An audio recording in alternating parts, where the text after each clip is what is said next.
Hello, chug, and welcome in Man, to it's another going to go so much episode longer. of Farm to Fame. What an open. I am Kelsey Wingert.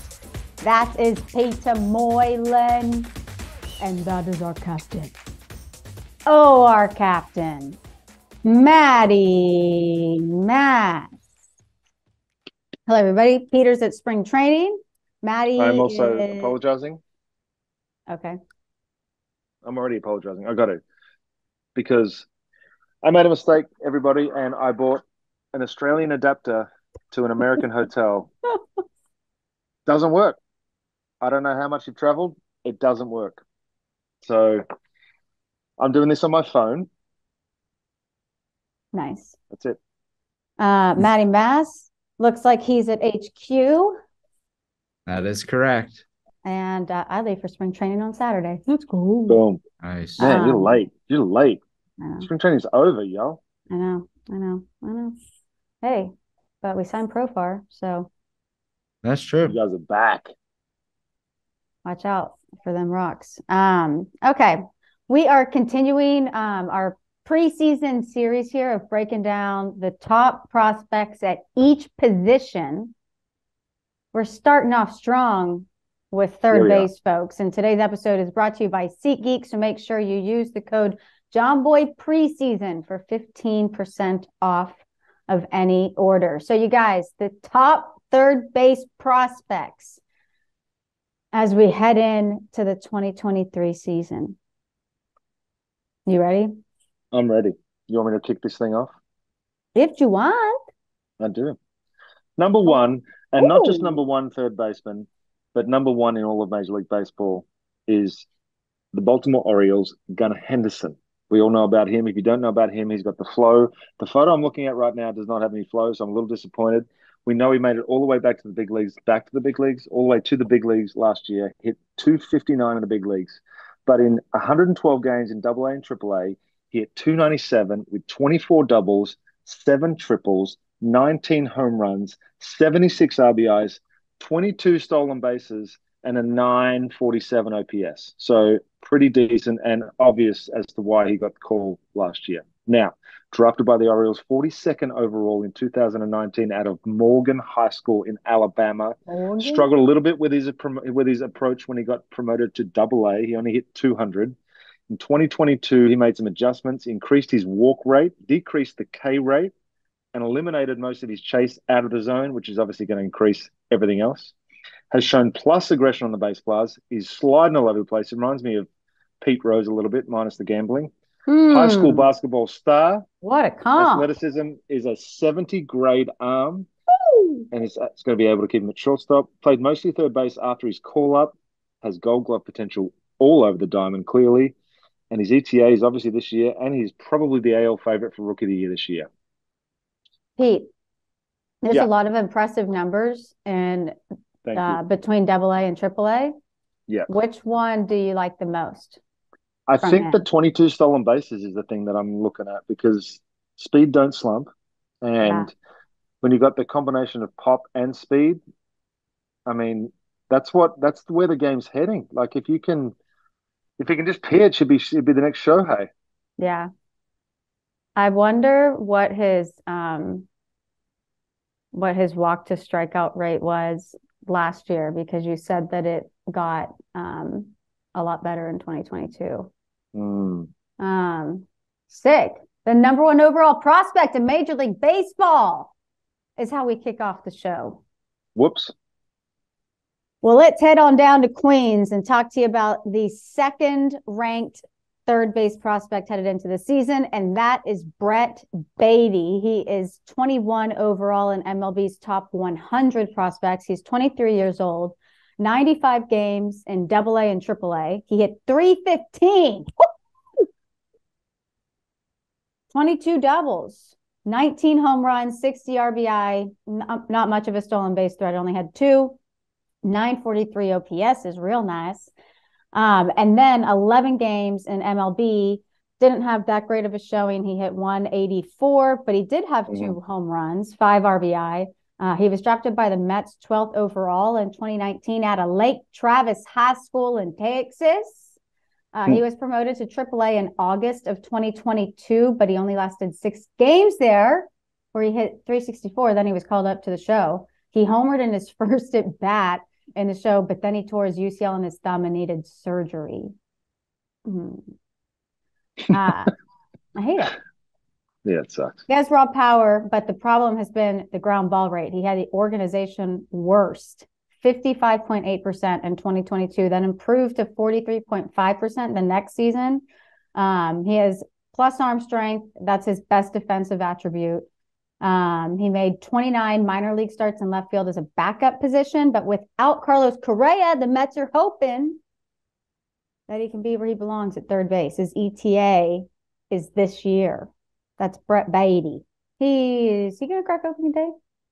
He's been playing a lot of third base because Escobar's not there too, but I don't know who's the everyday third baseman for the Mets, honestly.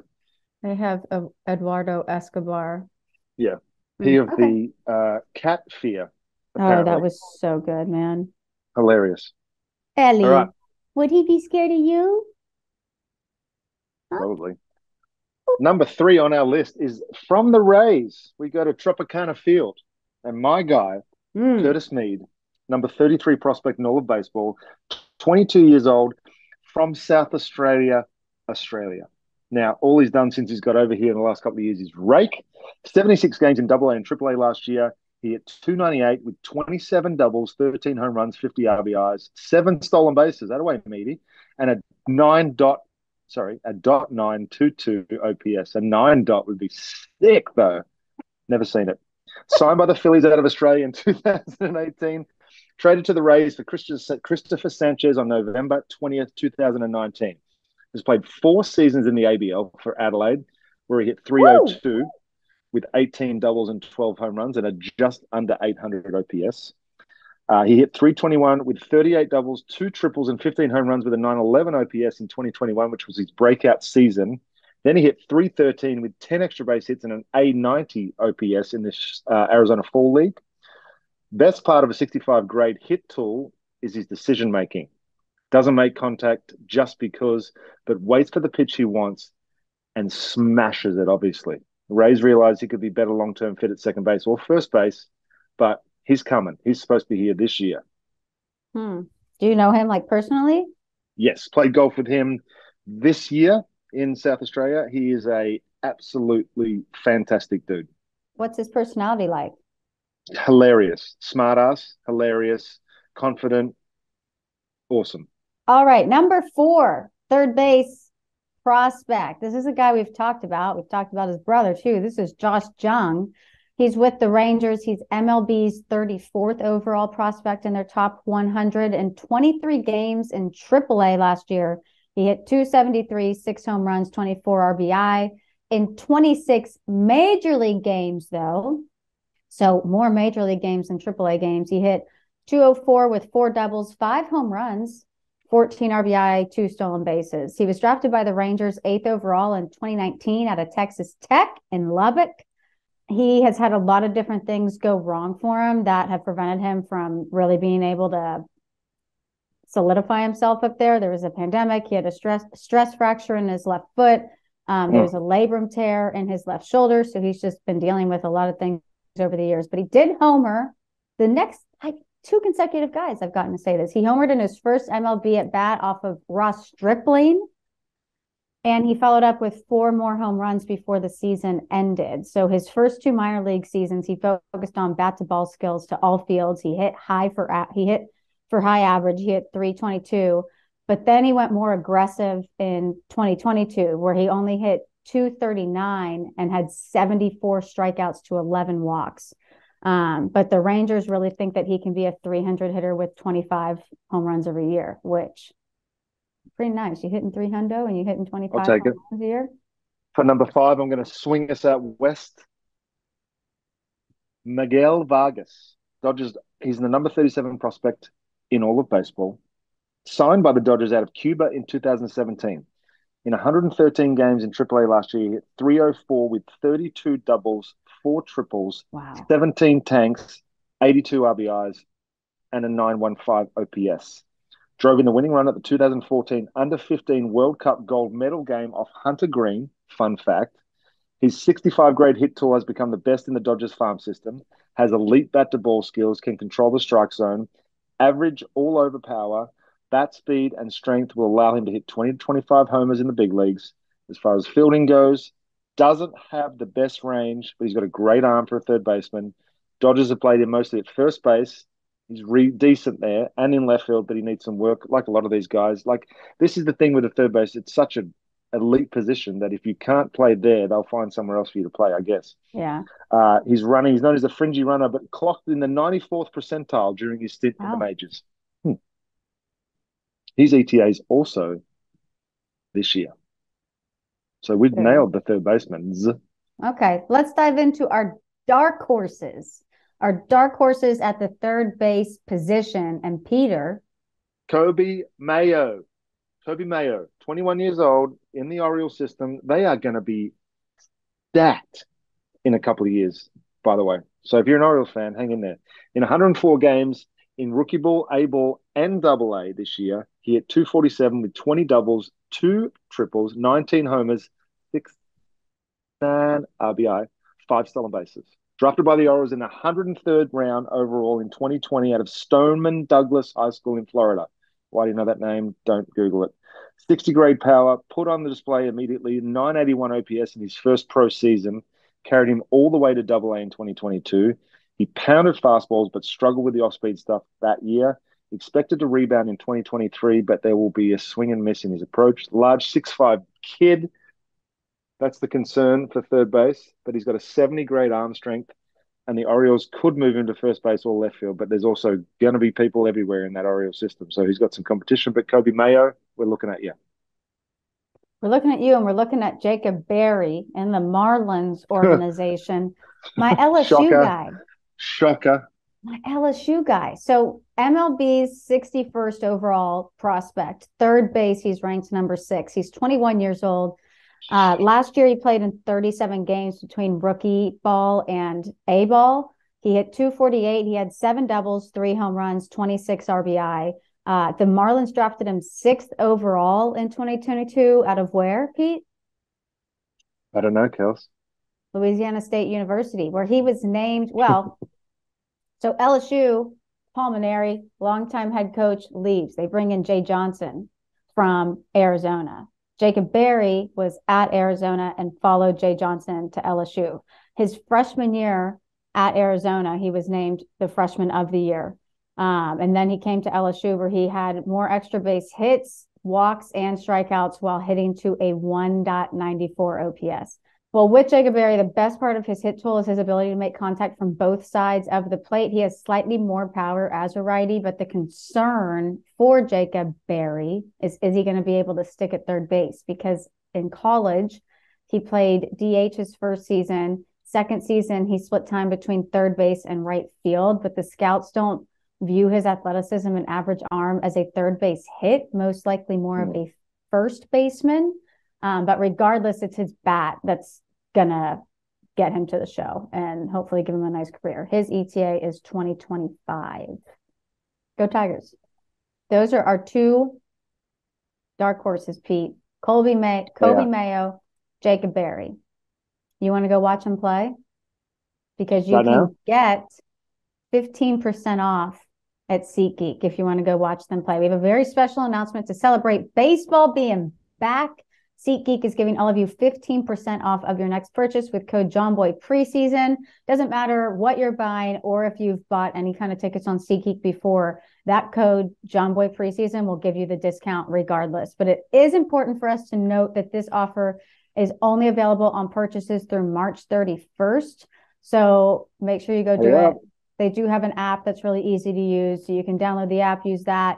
Use the promo code, the code Jomboy preseason to your account. That'll get you 15% off of your next SeatGeek purchase. Peter, we got some fun storylines for you. A couple of teenagers, young kids, 18 and 19 years old. The first one is Cam Collier. I don't know how we're doing that. He's in the Reds organization. He is the 7th overall ranked third baseman. He's MLB's 69th prospect in their top 100. 9 games in rookie ball, Pete. Yeah. After being drafted by the Reds 18th overall in 2022. He hit 370 in 9 games with a double, 2 home runs, 4 RBI, 1144 OPS. So tore up rookie ball. Like I said, drafted 18th overall, 2022 out of JUCO in Florida. He was projected to be one of the top prospects in the 2023 draft this year, but he graduated high school early and reclassified for last year's draft. So he was actually the youngest player in the 2022 MLB draft. But in JUCO, he posted a 956 OPS. His loose swing allows him to make contacts to all fields regularly. He's currently average over power, but he can gain power as his body matures. Again, this guy is only 18 years old. He probably could still grow a couple of inches. Overall, he's never shown a weakness against older, high velo pitching at any level that he's faced. He is an average runner as of now, so the fear is that he's going to slow down as he fills up and his body matures. That will move him out of third base, but he does have a really strong arm. He throws in the low 90s from the mound, so that could let him stick at third base or move to right field if necessary. His ETA isn't until 2025. Again, he's really, really young, but this is a guy who we can see climb the system very quickly because he has had so much success at every level. And there's nothing stopping kids these days. There's if you can play, you're gonna get a chance. Yeah. Second kid on the fun story list. You want me to do it? Why are you smiling at me? Because I wanted you to say the name. Okay. Davison De Los Santos. Not bad, huh? No? Thank you. He's with the Diamondbacks. He's number 10 third base prospect. He's only 19. In 126 games in A-ball, high A and double A, he hit 306 with 29 doubles, 2 triples, and 22 home runs, and 106 RBIs. And .847 OPS. Signed with the Diamondbacks out of the Dominican Republic in 2019. He gave him what? What do you got? 106 RBI in 126 games. Like a 100 RBI season and a full 19. Season is really impressive. And the fact that he did 19. It. Yeah. I mean, I understand that it was like lower levels, but that's a really nice RBI output for that amount of games. Right. We'll get this. In 2021, he slugged .610 in rookie ball in 25 games in rookie ball. So they're like, all right, see you later. He won the batting title in A ball, hitting 329. Was more challenged when he went to high A and double A and in the Arizona Fall League. His raw power is off the charts, legitimately. Exit velos rank atop all minor leaguers. More veteran pitchers take advantage of how aggressive he is. He may slow as he fills out, but he could be forced to third base also. The Diamondbacks have already started to give him some time at first base. So look out for Davison De Los Santos. His ETA is 2024. Yeah, I mean, those are 2 guys who are really young and, man, promising futures. Okay. Like us all, Kels. Young and promising futures. Look at us. Oh, I know. Okay. That's the third base prospects that we think you guys need to be aware of as we head into 2023. Some really nice names on that list, man. And a lot of them tough to spell projected. And read too. Thank you for that. Everyone's parents. Yep. And a lot of guys who we're going to see up this year. So this is a really relevant episode because I feel like these are a lot of guys who we're going to be talking about for the rest of the year, folks. So thank you so much for watching. Thank you for listening. We got more positions coming your way, baby. Farm on, farm often. We will see you in the next episode.